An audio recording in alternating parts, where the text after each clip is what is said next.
I am Dr. Jaquel Patterson, naturopathic physician, practicing for 17 years out of Connecticut, and really excited to talk today about the gut microbiome and autoimmunity. As Cindy said, I am the medical director of education at Psychiatry Redefined, and I also was a fellow myself in the Integrative Psychiatry program, which has helped me insight to so much of what I've done by way of the work I've done with patients with autoimmune conditions and integrative psychiatry. We're going to talk about autoimmune conditions today, but also my much more greater proficiency as it pertains to integrative psychiatry and kind of blending everything together. So, really excited to talk about the gut today and autoimmunity. There's a lot to this presentation, so I'm going to go through it. And we're going to leave about 10 to 15 minutes of Q&A and also an opportunity if you guys have to also learn about the fellowship at large.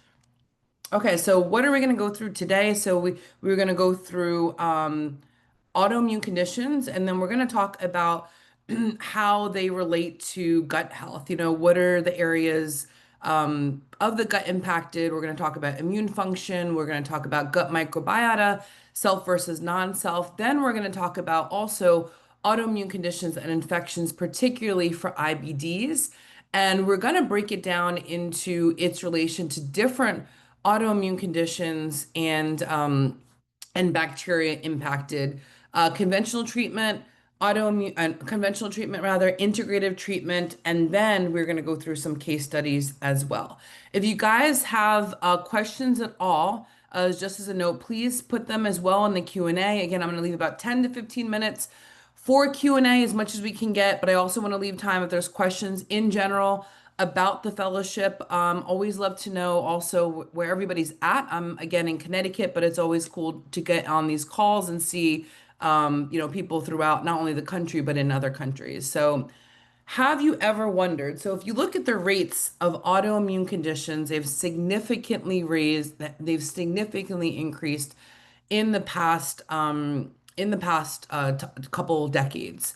And as we also look at the rate of infections and impact, and that increasing and the connection as it pertains to autoimmune conditions. And we also see the rates of IBDs increasing, especially things like celiac disease. So we're going to dive deep today into that, how, what are those impacts on the gut microbiome, and then also things like gut microbiota and in relation to specific autoimmune conditions like RA and SLE.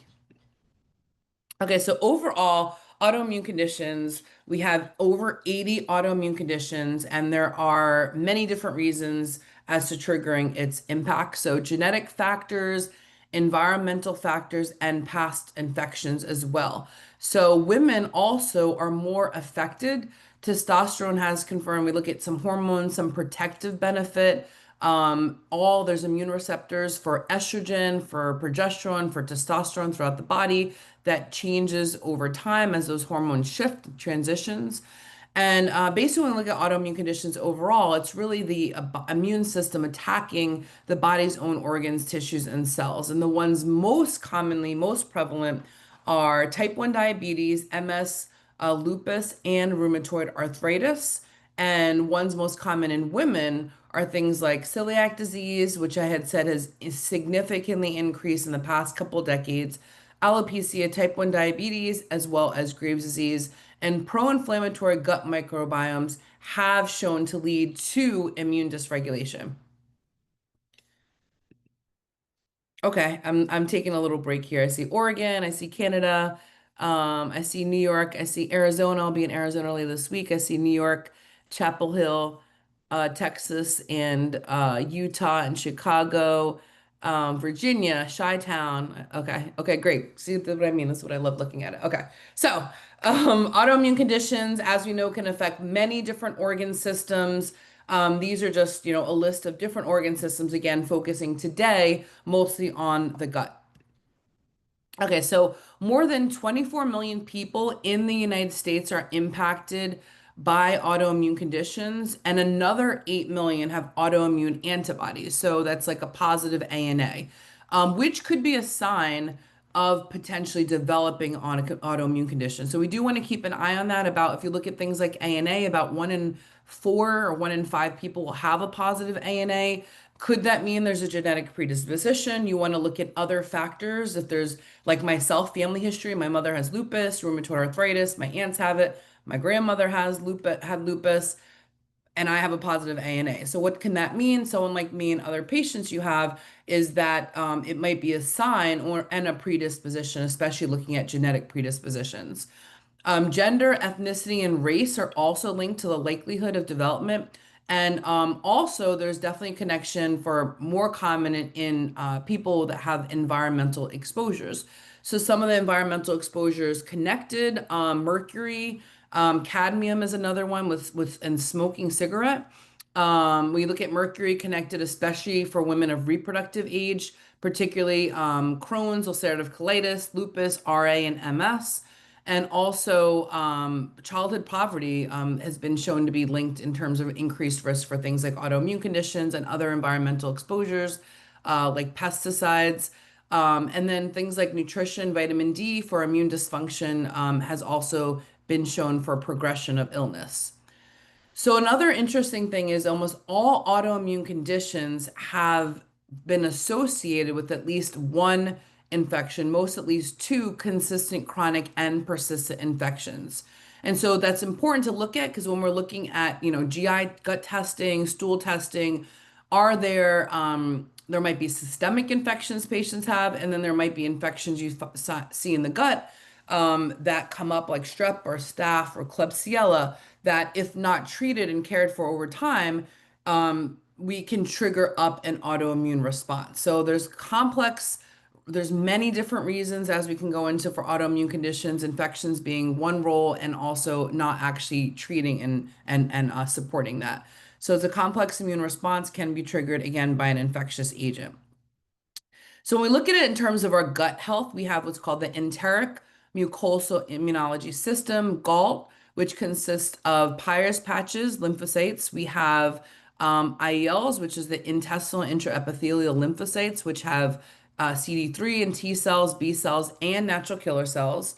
We have the lamina propria lymphocytes, but with T and B cells. And then we have the mesenteric lymph nodes.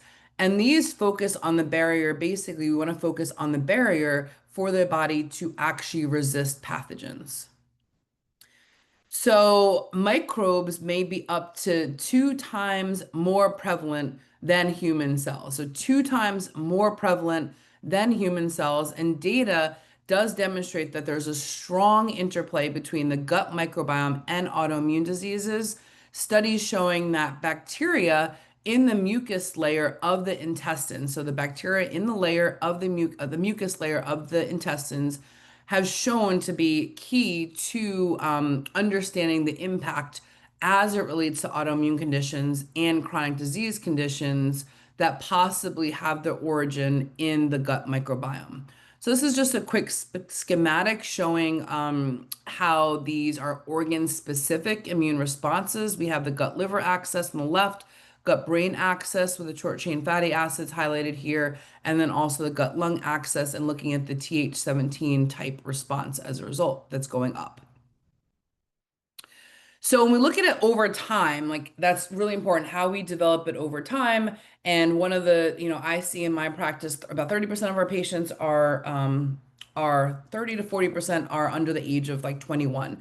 And so it's really important to look at the gut health, especially below the age of 5, as we develop, really good gut health and gut barrier and looking at, many things, food allergies, sensitivities, environmental exposures, et cetera, because it's still developing. So pre and postnatal factors shape over time the development of the microbiome. And if you look at initial exposure to maternal flora and impact of infant feeding methods and breastfeeding, Bifidobacterium longum is one of the key ones in preserving the integrity of the intestinal barrier itself. So Bifidobacterium longum.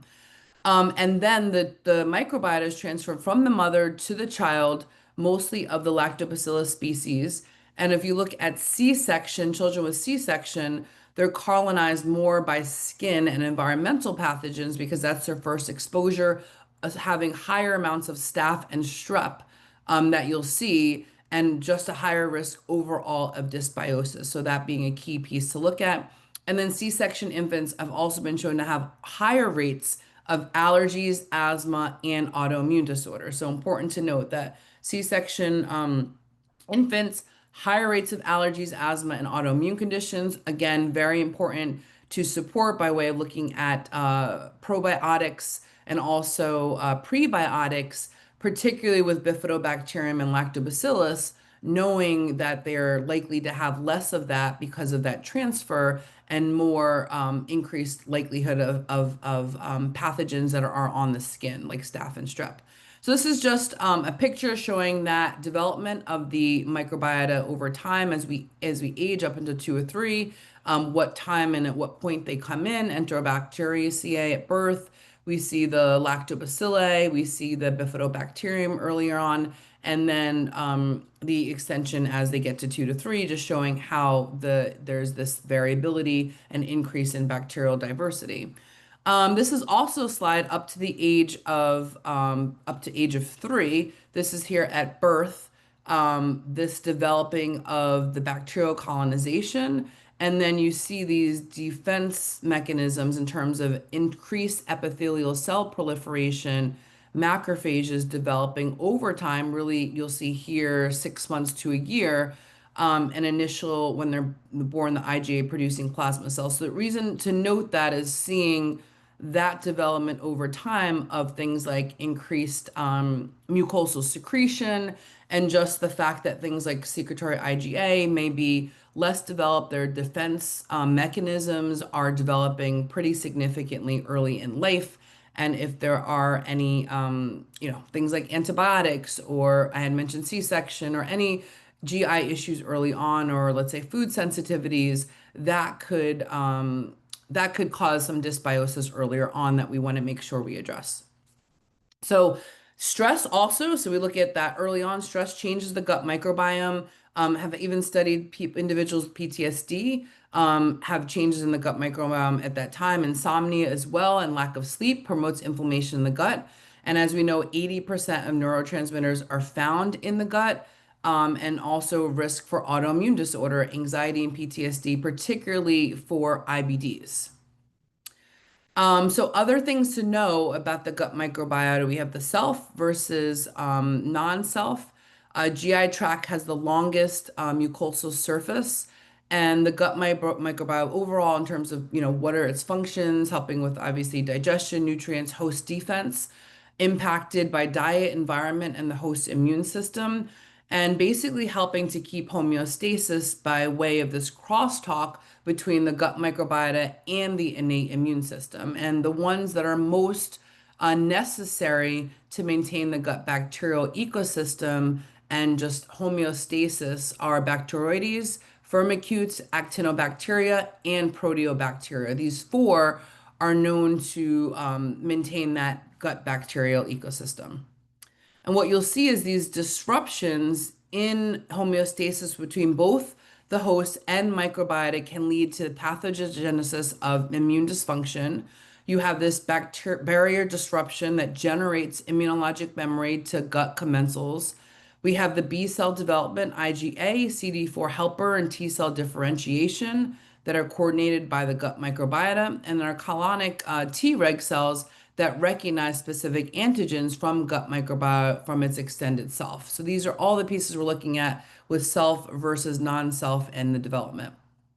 We also have other factors in the connection to infections, overall systemic infections and autoimmune conditions. We have what's called molecular mimicry. I present a lot on that, bystander activation and epitope spreading as mechanisms for autoimmune conditions, particularly IBDs taking a bigger impact than other autoimmune conditions. And what happens in this is that the elements are similar in amino acid sequencing to self-antigen, and the pathogen acts to then mimic. And you have these activated T or B cells that develop the ability to bind self-antigens on damaged or intact cells of self. The process leads then to further damage to the host cells, and then these basically the antigen presenting cells, they become these antigens become unshielded that were previously shielded. And then it allows the APZs that present along these antigens to lymphocytes via both MHC class 1 and MHC class 2. So what happens is these abnormally activated T cells that are cross-reactive then damage the self tissue, and then we have these abnormally activated B cells that release these antibodies. And cytokines are released by a subset of T cells called T helper cells that then activate macrophages as well as activate B cells.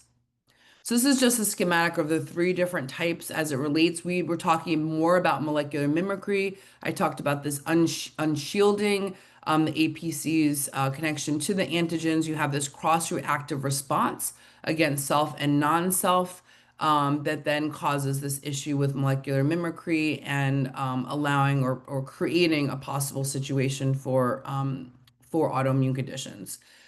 You have the secretory, important to note, secretory immunoglobulin A is a significant contributor to the intestinal mucosal immunity, and it helps to clear pathogens and promote symbiosis.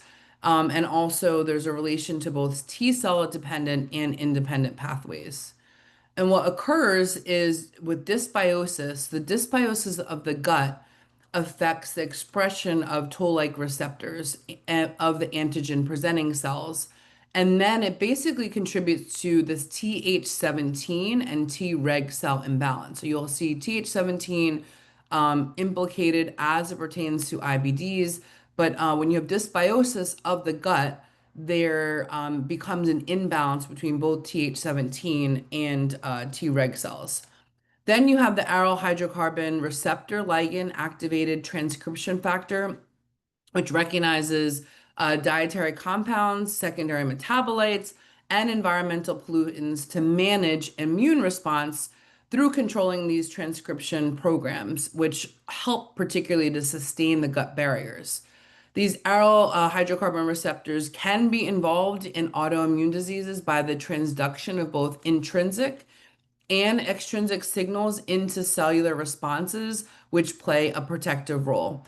An example, again, in T cell mediated experimental colitis, we have the suppression of pathogenic Th17 response. So what's important is modulating this host immune response and these antigen presenting cells, APCs, that may evoke cytokine production, which can then impact the homeostasis, that balance between Th17 and Tregs.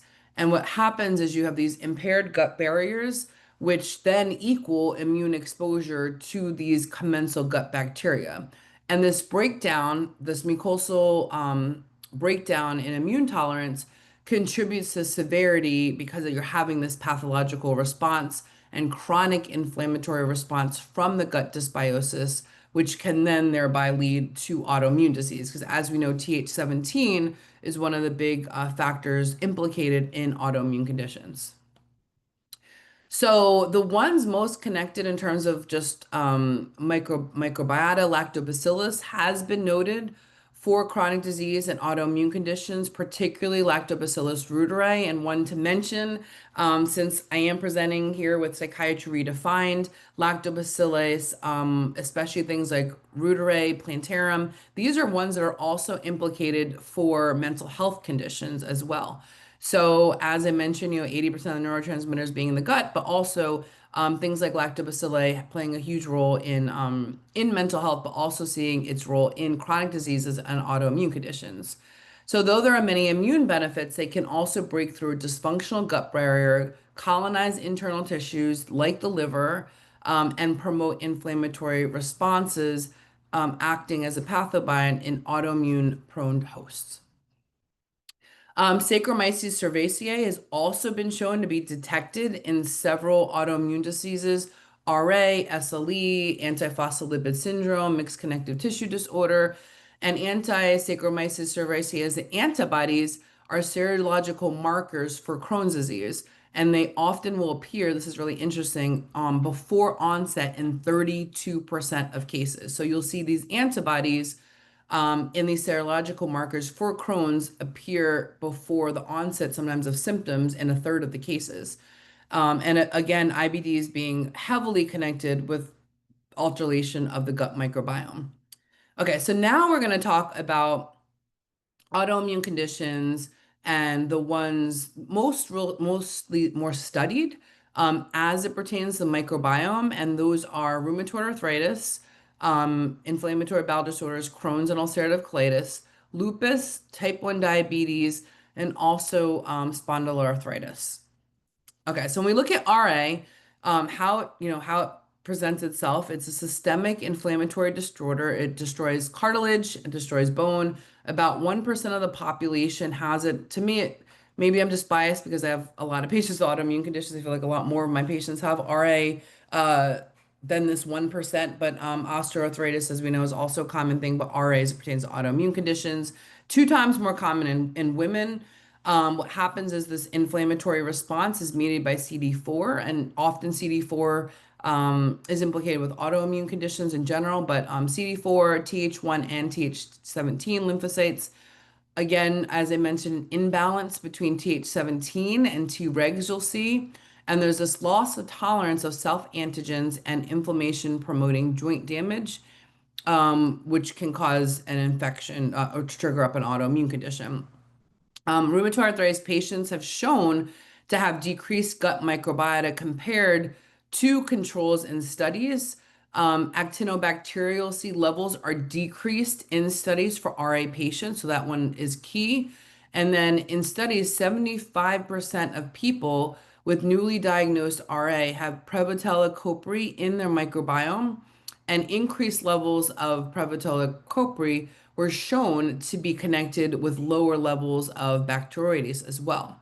And in the studies induced with mice, Prevotella copri had and showed to have more severe colitis symptoms as well, showing that there was a potential role there for inflammation. And also, you're seeing Prevotella histioca may actually decrease according to research done here at Mayo Clinic. When we look at spondyloarthritis, so that's things like ankylosing spondylitis, is a family of immune-mediated inflammatory disorders, spondyloarthritis in general, including ankylosing spondylitis, psoriatic arthritis, acute anterior uveitis, and also juvenile spondyloarthritis. And in the study of rats, is shown overexpressing of HLA-B27 that can spontaneously develop arthritis and colitis. There are some new tests too for ankylosing spondylitis to have earlier predictors for some antibodies for specifically for ankylosing spondylitis. But HLA-B27 is one of the common ones tested and has been shown to cause dysfunctions, HLA-B27, with the intestinal microbiome. Studies show with spondyloarthritis, decreased numbers of firmicutes, especially Faecalibacterium prausnitzii and Clostridium leptum. Also increases in Prevotella and Rickenella. I think whenever I have to do the gut microbiome, I feel like I'm really testing my my words, but I'm doing the best I can with it. Are connected with inflammation in the gut. And then ankylosing spondylitis showed increased abundance of Prevotella, Lactospiraceae, and Ruminococcaceae. And studies showed no inflammatory lesions from Klebsiella, but synthesized chlorylation due to high serum levels of IgA. So you also look at Klebsiella. You want to look at things like HLA-B27. But then also you'll see with autoimmune conditions this decreasing in things like firmicutes and Faecalibacterium, which are important to note when you're doing like a stool test for a patient. So when we look at lupus, lupus affects many different organ systems, multisystemic, including skin, joints, kidney, lung, heart, and GI tract, affecting women more and more common in women in their childbearing ages, typically average age around like 42, 45, and starts to go down about after menopause. Composition of gut bacteria you'll see are found to be different in individuals with lupus. They've shown to have enrichment of proteobacteria, Bacteroides, and actinobacteria, and lower firmicutes, and also in reduction in the abundance of Lactobacilliae C and increases in Lactospiraceae have been found in patients with SLE. What you'll see as well is there's often an impaired intestinal barrier with five-fold increases in Ruminococcus nevus and positively associated with absolute count of Treg lymphocytes. Mice studies have shown L. reuteri, L. plantarum control disease progression. So you'll see individuals that have higher amounts in for lupus, particularly in this study, higher amounts of that had better control of the autoimmune condition, and Lactobacillus casei and Lactobacillus reuteri delayed even lupus onset and survival. So I thought that was a really interesting point, was that in that those mice studies, higher levels of these reuteri and casei, plantarum help with progression of disease condition and even onset. And some studies do show reuteri may engage the reason in type 1 interferon pathways, though, which may also, in fact, SLE symptoms. So type 1 diabetes, autoimmune disease, triggered by both genetic and environmental factors. Infections have been connected. If you look at even CMV, cytomegalovirus, being one of the infections connected to type 1 diabetes. You saw after COVID, for example, the rates of type 1 diabetes went up as well. So infections also playing a role, but there is definitely multitude of factors, including genetic and environmental factors. Dysbiosis increases also the type 1 diabetes predisposition. Again, knowing you, typically it's at a younger age, and that's why diversity of the gut microbiome is important. Lactobacillus, especially what we talked about at a younger age, depending on any like exposures, like C-section, antibiotics, etc.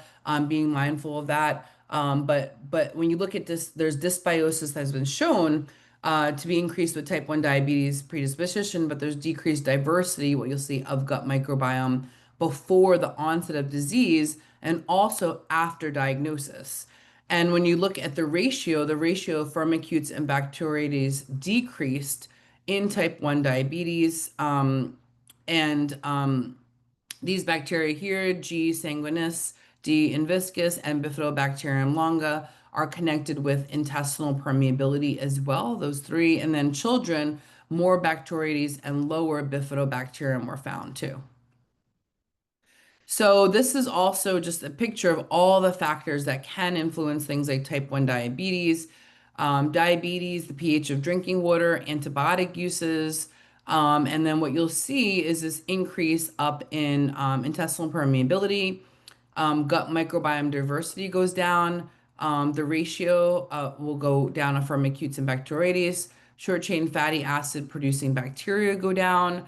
And then you'll see molecular mimicry here as possible reasons to increase it up, innate immune system being impacted, the toll-like receptors, the macrophages, islet macrophages, and adaptive immune system, including T helper cells, regulatory C cells, and B cells, potentially resulting in B cell destruction, then leading to type 1 diabetes. And now, so that was for diabetes. Now we look at inflammatory bowel disorders, focus mostly on Crohn's disease and ulcerative colitis.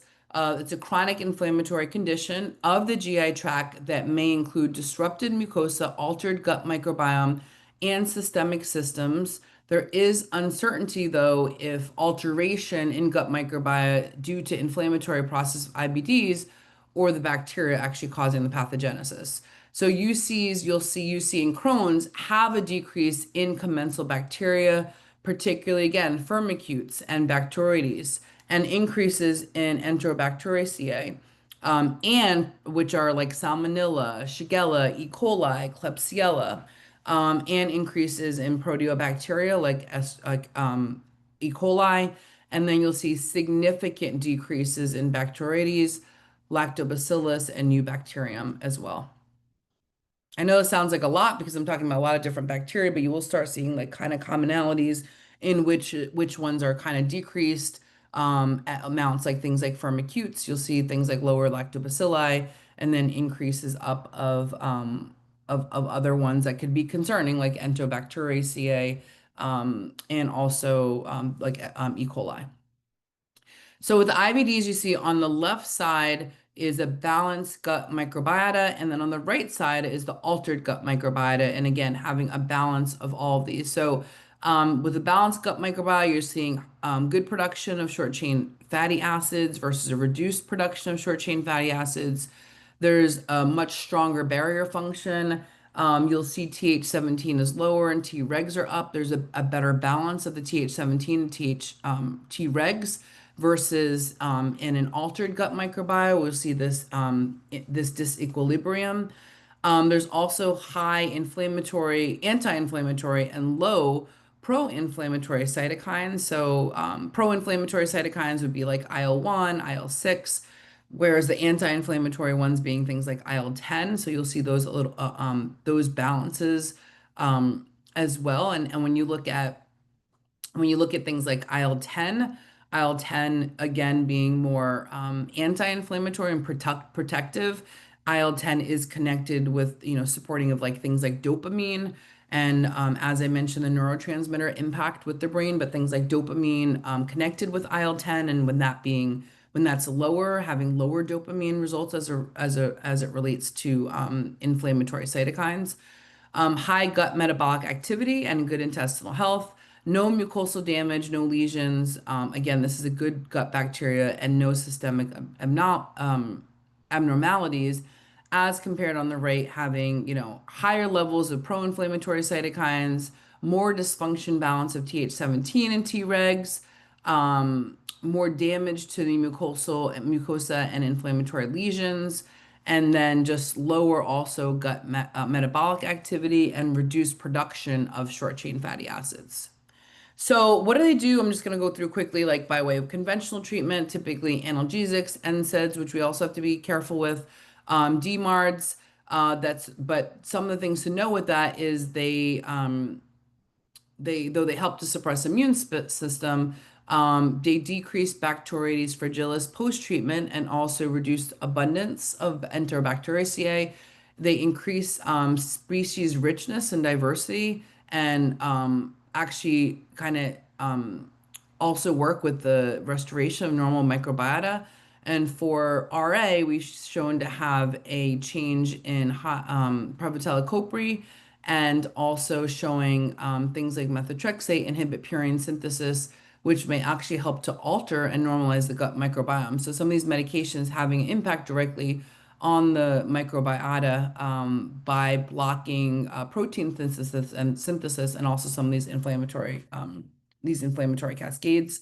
DMARDs help for inhibiting T and B cell activation and interfere with cytokine production. And they also have shown to have an effect on the intestinal microbiota.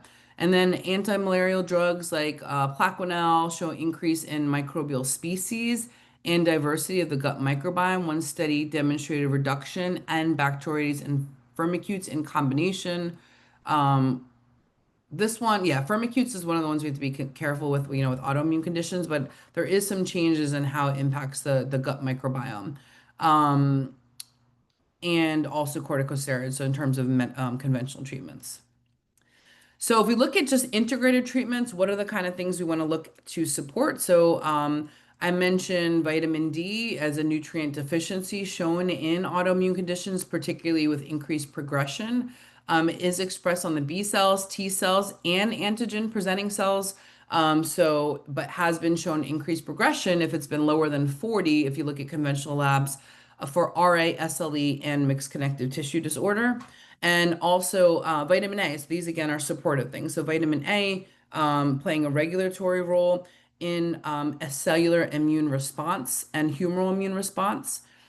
Zinc helping to mediate innate immunity, neutrophils and natural killer cells.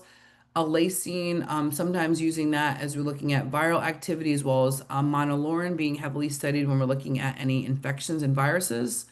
Now we're looking at herbs and supplements for the gut.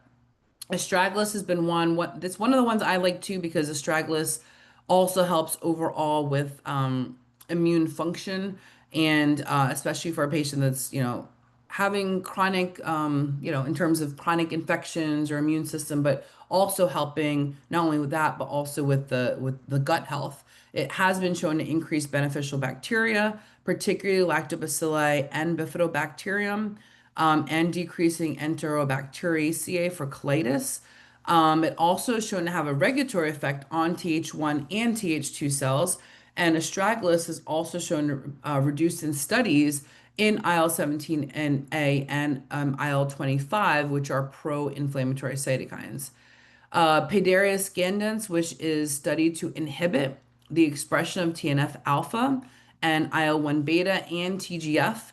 It also is shown to increase microbial diversity in studies and also helps to support the restoration of gut microbiome and regulating inflammation.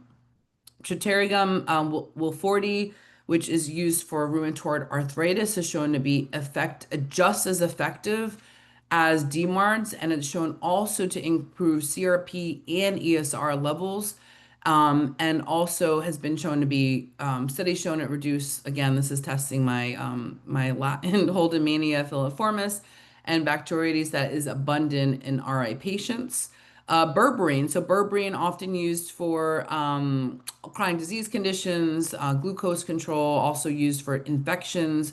It has been shown to positively shown to promote gut microbiota to synthesize also more butyrate, which can be important for someone that has significant dysbiosis. It's also shown to inhibit E. coli, Klebsiella, Proteus mirabilis, and also have positive effects on lactobacillus and bifidobacterium. So when we look at dietary, the prebiotics from indigestible foods to helps restore altered microbiota flora. Sorry.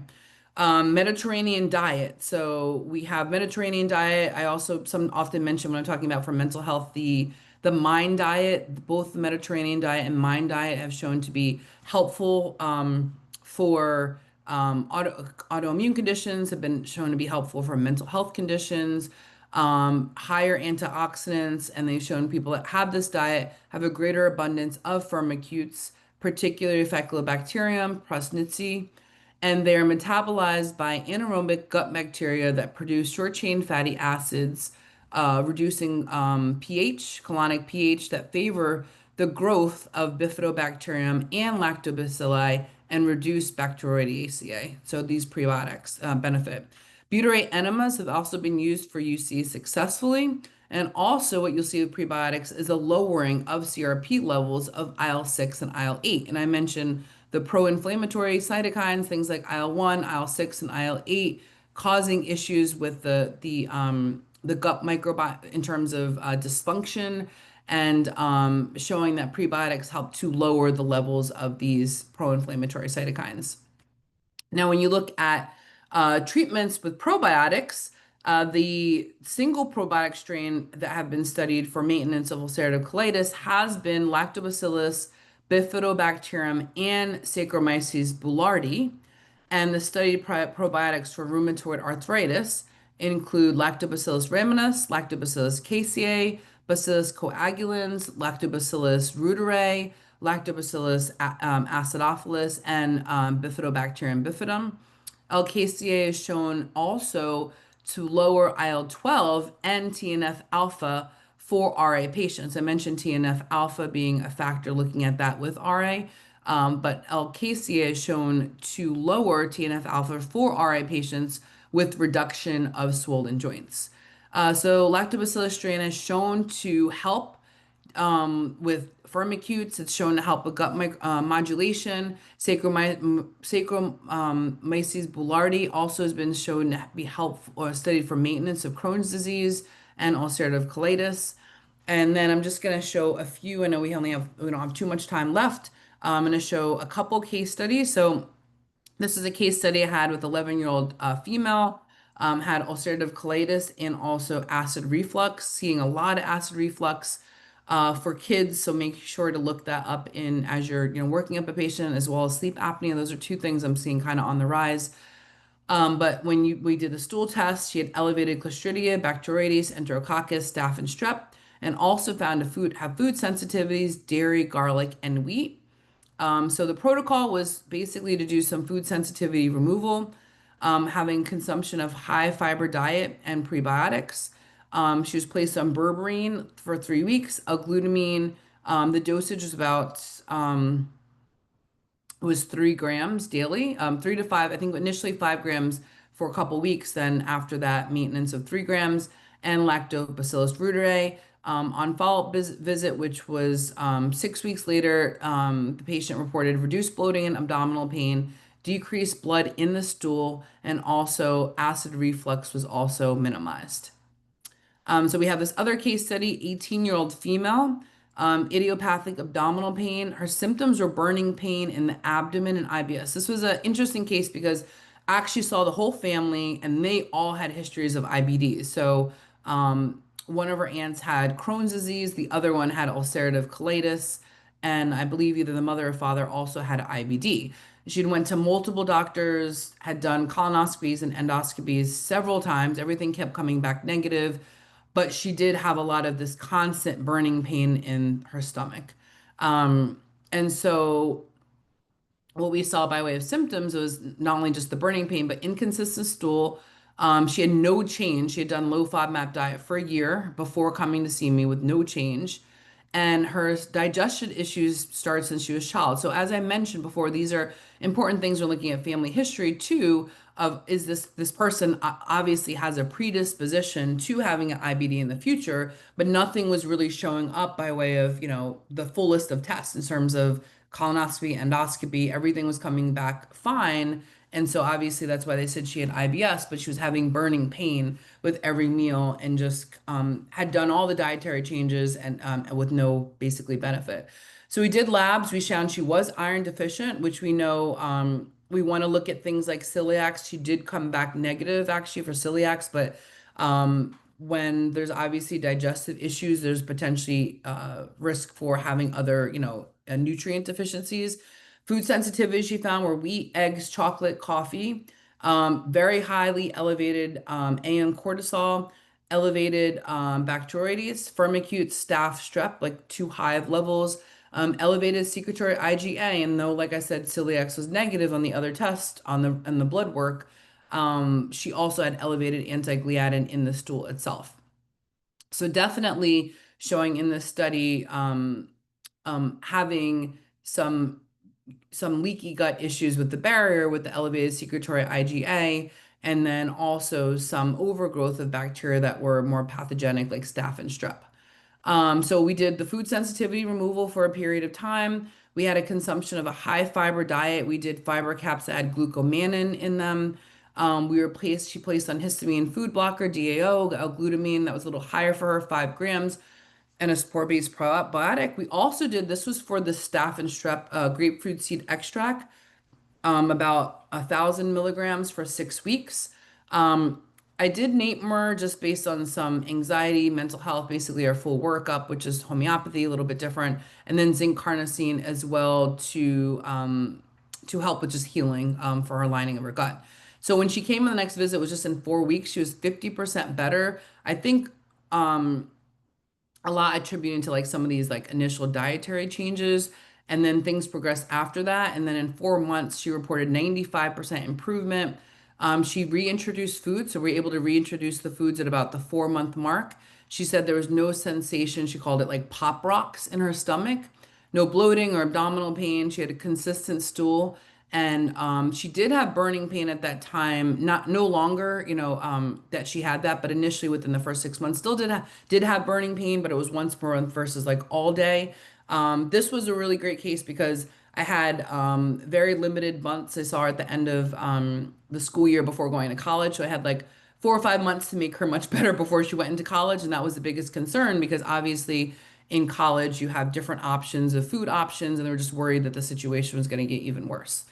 So, the time's already, we're up for Q&A, but the most important takeaways are, consider the interplay between gut microbiome and autoimmunity. If you have a patient that may not even have a diagnosis of autoimmune condition, at the time, but, potentially leading up or causing an issue, looking at things like I mentioned the gut tests in terms of looking at important ones, lactobacillus, bifidobacterium, and the balance with, other ones if they're depleted or pathogenic bacteria like staph and strep. And also do things like review microbiomes as it relates to autoimmune disease. So I looked at it by, rheumatoid arthritis, by lupus, like what did that makeup look like different? In conjunction, you want to do that with serological, with blood testing as well, to help to also show information and also in conjunction with stool tests. Consider other infections, systemic infections, and then also consider specific probiotic strains depending on their autoimmune condition. So this is my information here. I'm gonna now look at the Q&A, and I want to also, Cindy, if you have an opportunity, if you can, I did want to show that other slide that I'm not able to right now, but I do want to leave it open for Q&A for about like 5 minutes or a couple minutes, and then Cindy, I'll let you speak as it pertains to the fellowship. And also, I'm more than happy to answer any questions as well about the fellowship from my own really, really positive experience participating in it myself. And I know the next cohort beginning up soon. So I have 33 questions that we have like 5 minutes to answer. So I'm going to look at ones that are, the most, what I find that it kind of have the most similarities in the questions. Um, Someone asked about what kind of tests I like. I do like GI map. I use a lot because it's the genetic like PCR testing. A lot of people use Genova as well. Some people like doing, if you suspect things like parasites or things aren't catching the first time, you might want to do like the 3 time stool collection as well for patients. So that could be one, but there's so many good ones that there's access to. I just tend to use those more than others. Um, so yeah, someone asked about different types of antimicrobials based on different types of elevate bacteria. Yeah, so you can also look that up by different disease condition, but I mentioned like grapefruit seed extract. You might use things like oregano for like H. pylori and different. So there are different ones that can show up that there are different antimicrobials that might be a little bit more specific. Sometimes I'll do a blend of them depending on if they have multiple infections showing up. But berberine is one I often use. Grapefruit seed extracts, one I often use. Oregano, especially if there's like yeast issues. I'm often looking at myrrh. I look at there's like 10 or 15 different ones. But there are ways to see like based on the infection type which ones might be a little bit more effective. Um, Okay, so then another one was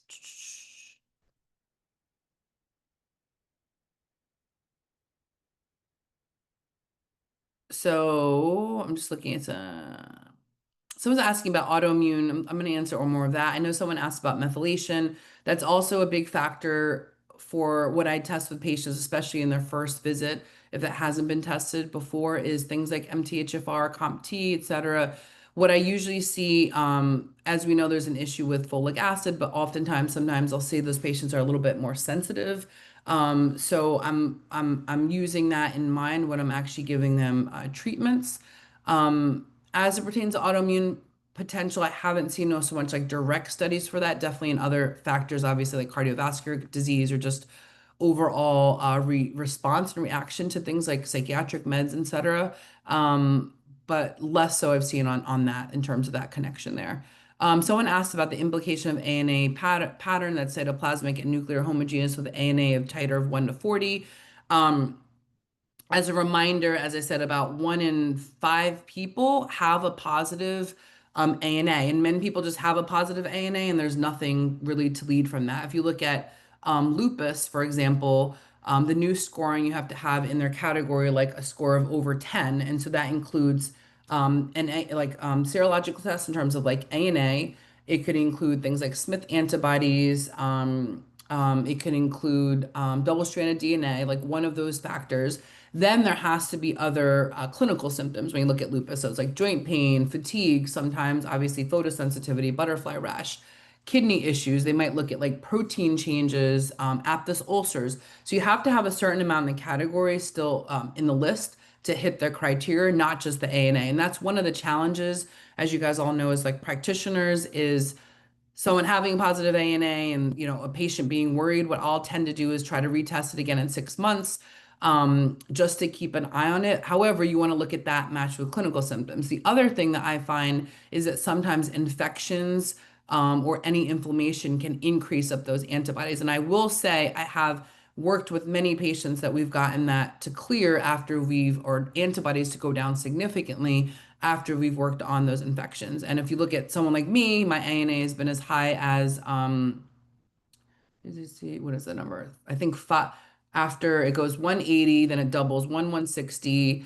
then it goes 320, and then it goes 640. So mine's been as high as the 640 when I got COVID. So my number went through the roof. After I got COVID, it went back to 1:80. So these infections or any inflammation can also get kind of any lingering antibodies to go up. So that's also a question to ask when people are doing the blood work. But yes, I have seen that go down as the inflammation infections go down. But having it doesn't necessarily mean an autoimmune condition, but it does give me information by way of like predisposition.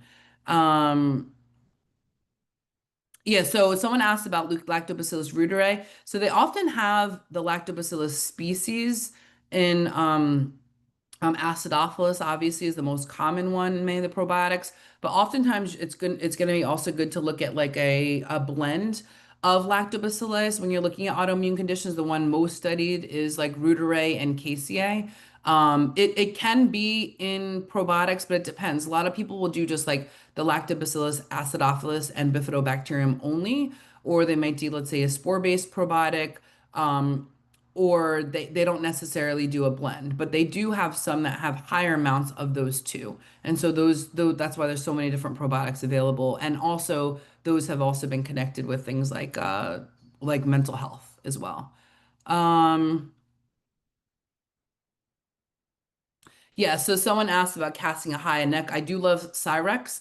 Cyrex has tons of panels. That's what they asked about here. They have good guns if somebody kind of has an autoimmune condition and see how well they're managing it by their like complements and inflammatory markers.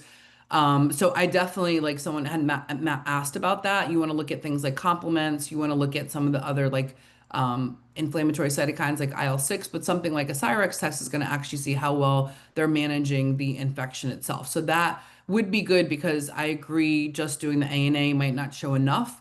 And then also you might want something to be able to monitor how well, especially a patient with the autoimmune condition, is actually managing their disease condition in addition to their clinical symptoms too. Um, okay, so Cindy, are you available now? 'Cause I know it's only oh, Dr. Greenblatt. You Okay. get me, Jaquel. Okay. Okay. So I wanted to make sure to give it a chance. We have like 5 minutes for folks. So Dr. Greenblatt is the CEO, founder of Psychiatry Redefined, and is what pushed me to really, listening to him on so many webinars, education. He's, a pioneer in the field to join the Integrative Psychiatry Fellowship track, which I've had nothing but, has been so many benefits and is one of the reasons why I'm aligned in faculty and working with Psychiatry Redefined. So I'd love to give you the opportunity, Dr. Greenblatt, to answer any questions folks have in that regard, and I'll pass it off to you. But I really appreciate everyone being on here today, and we will be still open again for another 5 minutes. Well, I just want to thank you, Dr. Patterson, for a great presentation. If you didn't see the chat and the questions, everyone else thought it was incredible. So really important information in terms of the world of mental health. The gut and the infections gets talked about, but no one really is treating. So it's just nice to hear the information and the facts. And as Dr. Patterson said, she was a fellow a number of years ago, and now on the faculty teaching a number of topics for Psychiatry Redefined. So the 2-second version is our fellowship is kind of registrations are winding down the next 2 weeks for our July summer cohort, and we have a pediatric program starting in August. And our program is probably the only functional psychiatry program available. The only one that includes not only incredible content like Dr. Patterson, of 300 hours of content, but it's really set up as a mentoring training program. So the faculty, myself, Dr. Patterson, and 26 other clinicians, we have office hours every month. We have functional medicine testing protocols and reviews in addition to a one-year curriculum.